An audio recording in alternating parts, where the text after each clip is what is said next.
இன்றைக்கி வந்து பார்த்தீங்கன்னா ஃப்ரெண்ட்ஸ் நம்ம கடைக்கு ஒரு பார்சல் வந்துருந்துச்சிங்க. அதை ஓப்பன் பண்ணி என்ன வந்திருக்கு அப்படின்னு சொல்லி பார்த்துடலாம். நம்ம சப்ஸ்கிரைபர் ஒருத்தவங்க தான் வீட்டில் ஒரு திங்ஸ் ரிப்பேர் ஆயிடுச்சுன்னு சொல்லிட்டு அனுப்பி விட்ருந்தாங்க. ஓப்பன் பண்ணும்போது ஷாக் ஆகிட்டேன். ஏன்னு பார்த்தீங்கன்னா எக்கோ டாட் வந்து அலெக்ஸா வந்து அனுப்பி விட்ருந்தாங்க. என்னடா அவங்க சொன்னது வேறு திங்ஸாக இருந்துச்சு, வேறு எதாவது அனுப்பி விட்டாங்களான்னு பார்த்தேன். ஆனால் அவங்க சொன்னது தாங்க அனுப்பி விட்ருந்தாங்க. வாட்டர் டிஸ்பென்சர் ஒன்று ரிப்பேர் ஆயிடுச்சுன்னு சொன்னாங்க. அது போக அது கூடயே பவர் பேங்க் ஒன்று அனுப்பி விட்ருந்தாங்க.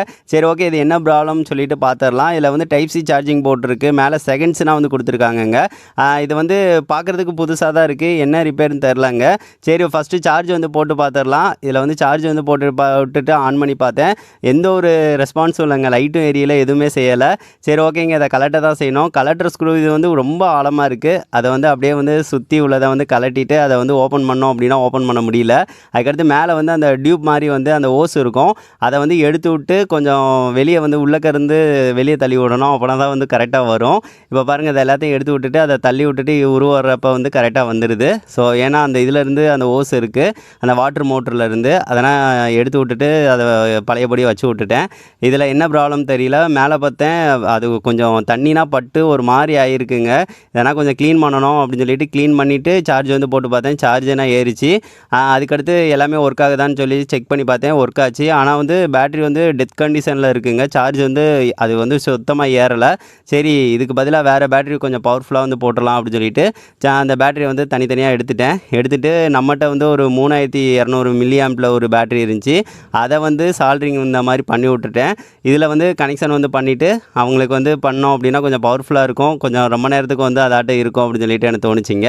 சரின்னு சொல்லிவிட்டு அது எப்படி இருந்துச்சோ பழையபடி சால்ட்ரிங்லாம் பண்ணி விட்டுட்டு சுற்றி வந்து டேப் அடிச்சுட்டு ஜஸ்ட் வந்து உள்ளக்க இருக்கிற மாதிரி வந்து வச்சு விட்டுட்டேன்.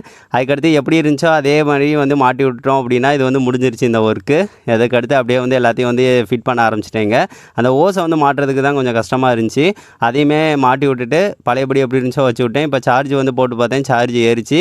அது போக அந்த செகண்ட்ஸு எல்லாத்தையும் செக் பண்ணி பார்த்தேன், எல்லாம் கரெக்டாக இருந்துச்சுங்க. அதுக்கடுத்து கொஞ்சம் நேரம் சார்ஜ் வந்து போட்டுட்டு அடுத்த நாள் காலையில் டெஸ்ட் பண்ணலாம் அப்படின்னு சொல்லிட்டு டெஸ்ட் பண்ணி பார்த்தேங்க. இப்போ பாருங்கள், ஜஸ்ட் வந்து இதை ப்ரெஸ் பண்ணுறோம் அப்படின்னா அந்த வாட்டர் மோட்டர்லேருந்து தண்ணியை வந்து இழுத்து இதில் வந்து தந்துக்கிட்டே இருக்கும்.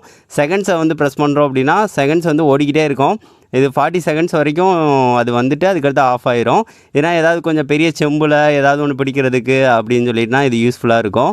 நல்லா தாங்க இருந்துச்சு, சூப்பராக வந்து ஒர்க் ஆகுது. இப்போ நானும் அந்த 40 செகண்ட்ஸ் கரெக்டாக டைமருக்கு வந்து ஒர்க் ஆகுதா அப்படின்னு சொல்லிட்டு செக் பண்ணி பார்த்தேன். கரெக்டாக 40 செகண்ட்ஸ் வந்தோடனே அது ஆஃப் ஆயிடுது. அதுக்கடுத்து ஆன் பண்ணி ஆஃப் பண்ணி வந்து செக் பண்ணி பார்த்தேன், சூப்பராக வந்து இருக்குங்க. இது எப்படி இருக்குது அப்படின்னு சொல்லிட்டு மறக்காமல் கமெண்ட் பண்ணுங்கள் ஃப்ரெண்ட்ஸ். இந்த மாதிரி ஏதாவது ரிப்பேரான திங்ஸ் அனுப்பிடணும் அப்படின்னா அட்ரஸ் வந்து நோட் பண்ணிக்கோங்க, அதில் வந்து அனுப்பிவிடுங்க, நம்ம ரிப்பேர் பார்த்து உங்களுக்கு அனுப்பி வச்சிடலாம்.